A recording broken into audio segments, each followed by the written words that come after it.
جناب شیخ الاسلام ڈاکٹر علامہ طاہر القادری صاحب سے ہماری پرانی تعلقات ہیں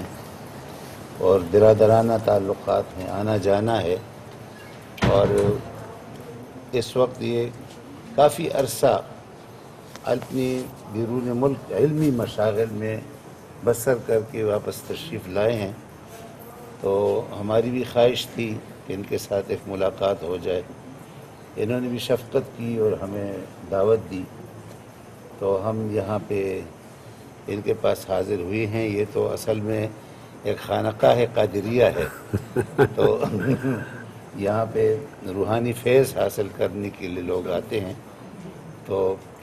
ہم بھی ان کے ہاں تشریف یہ حاضر ہوئے ہیں۔ یہ خود تشریف رکھتے ہیں، ان کے لوگ بھی ہیں یہاں پہ، لوگ کچھ درود شریف میں مصروف ہیں۔ ربیع الاول کا مبارک مہینہ ہے اور سیرت کے جلسے کی بھی تیاریاں ہیں، تو ان دنوں میں یہ خاص طور سے یہاں پہ رمضان شریف میں آتے ہیں اور ربیع الاول میں آتے ہیں، تو ہم نے یہ مناسب سمجھا کہ یہاں آ کے ان کے ساتھ تبادلہ خیال بھی ہو جائے۔ ظاہر ہے کہ جب ہم آئے ہیں تو ہم نے ان کے علمی مشاغل کے بارے میں زیادہ تر ان سے سنا ہے کہ یہ جو یعنی کیا کیا کام اس وقت کر رہے ہیں، کن کن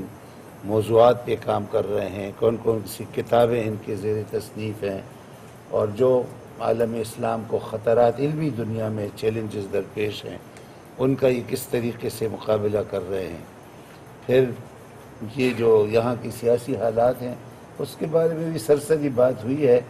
اب یہ تو عملی سیاست سے کنارہ کش ہیں، علمی مشاغل ہیں ان کے، لیکن یہ کہ چونکہ اپنا ملک ہے دلچسپی رکھتے ہیں،